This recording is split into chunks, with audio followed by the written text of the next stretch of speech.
Let me ask you something right out of the gate. If you used artificial intelligence in your work today and you couldn't fully reproduce that exact same work tomorrow, could you explain precisely where it went off the rails? It's kind of an uncomfortable thought, right? Science runs entirely on trust. We trust that methods are clear, data can be scrutinized, and results can be reproduced.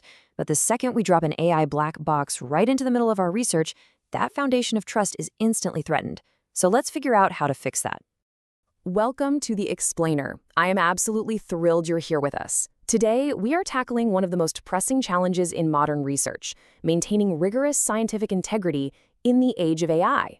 Think of me as your senior consultant today, and we're going to coach through how to calibrate your AI judgment skills and build what I call an open science blueprint. Because as you'll see, open science and AI transparency aren't just separate little buckets anymore, they are completely inseparable. Here's our roadmap. We're going to cover the transparency crisis, frameworks for OpenAI, some real-world cases, fixing common mistakes, and finally, embracing transparency. Let's jump in. Section 1, the transparency crisis, unpacking the AI black box. So science has historically depended on researchers being wrong in highly public ways so that everyone else can learn from those mistakes. But AI totally complicates this. Models are notoriously hard to interpret, training data is hidden, and dependencies pile up fast. AI has this really frustrating tendency to make its errors invisible. Think about pre-AI science. It was like publishing a clear, step-by-step recipe. You got the exact ingredients, the temperatures, the timings, anyone could bake the same cake. But AI-enabled science? Too often it feels like a magic process. It's basically saying, hey, I made something amazing using a magic spell I don't really understand, and no, you can't see how I cast it. When your work is that opaque, the scientific community literally cannot build on it. So what does transparency actually look like in this new era? Well, it isn't about perfection, it's about explicitness. You don't need to perfectly interpret how a massive neural network weighed every single parameter. That is incredibly hard, if not literally impossible. You just need to be explicitly clear about what AI processes you used and, this is key, openly acknowledge what you can't explain. That alone enables scientific trust. Section 2, Frameworks for OpenAI, Building the Glass Box. How do we actually transition from theory to practice here? Luckily, there's a highly logical checklist you can use right now to evaluate task risk versus AI capability. Step 1, pre-register your AI analysis plans and define exactly what success looks like before you even start typing a prompt. Step 2, log every single AI interaction. Step 3, when you publish, share your complete, exact prompts in your supplementary materials, not just some vague summary. And Step 4, transparently report exactly what role the AI played in your final findings. It's simple, and honestly, it's incredibly liberating because it removes all the guesswork for your peers. And this documentation can be remarkably easy.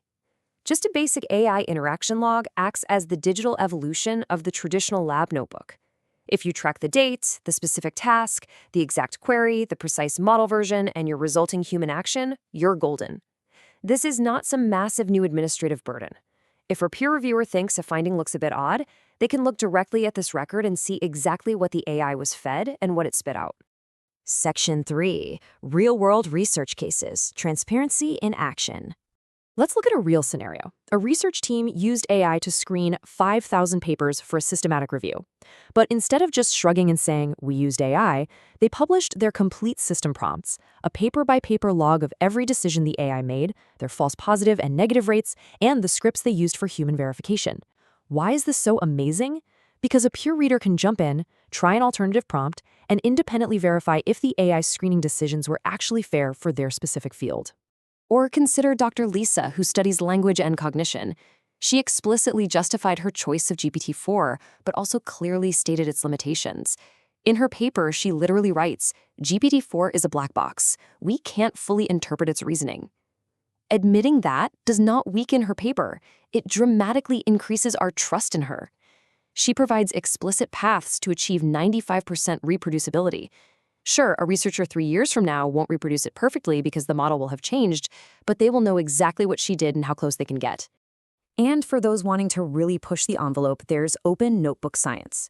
This is where you maintain a fully open, real-time lab notebook on a platform like GitHub. You're sharing your evolving research questions and your AI interactions as they happen. It's a radical approach for sure, but catching problems early through real-time community feedback is valued way more than just presenting a polished, perfect end product that might be fundamentally flawed beneath the surface. Section 4. Avoiding common AI mistakes. Pitfalls to dodge. As you adopt these practices, let's calibrate your judgment to dodge a few common traps. The first big mistake, oversharing without context. It is so tempting to just dump a massive text file of raw AI logs into an appendix and call it transparency. But raw data without the why is basically useless to a peer reviewer. The fix is simple. Provide explanatory context. Tell the reader, here's the prompt we used, and here is exactly why we interpreted the output this way. You have to guide them through the significance of that raw material. Another trap is rigid pre-registration. Look, pre-registering your analysis shouldn't act like a straitjacket.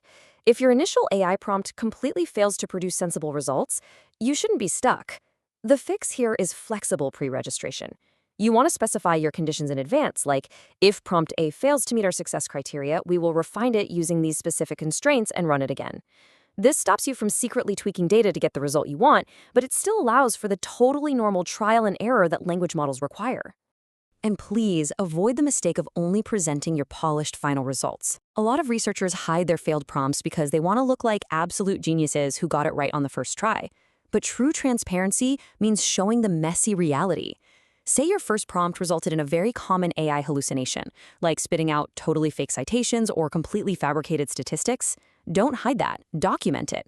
Saying, we tried this prompt, the AI hallucinated fake data, so we adjusted to this new prompt with stricter parameters, which worked much better, makes your methodology drastically more credible. It proves you actually rigorously tested your approach. Section 5. Embracing AI transparency. The way forward. I really want to encourage you to view transparency not as a vulnerability, but as your greatest asset. As the research clearly states, scientific credit comes from originality of ideas and rigor of execution, not from secrecy. There's this stubborn myth out there that if you share your clever AI prompts, you're going to lose your intellectual property or competitors will steal your thunder. No way. In open science, sharing increases your impact. When others build on your publicly available, transparently documented work, your influence grows. Secrecy is literally the enemy of scientific progress. So I want to leave you with this final lingering question. If you published a paper using AI analysis today, could someone reading it understand exactly what you did? Or would they just hit an opaque black box hidden behind vague language? The future of scientific trust relies on us stepping out of the dark. Let's commit to building illuminated, well-documented glass boxes. I hope this explainer has given you the blueprint to do exactly that. Keep exploring, keep questioning, and keep sharing your process.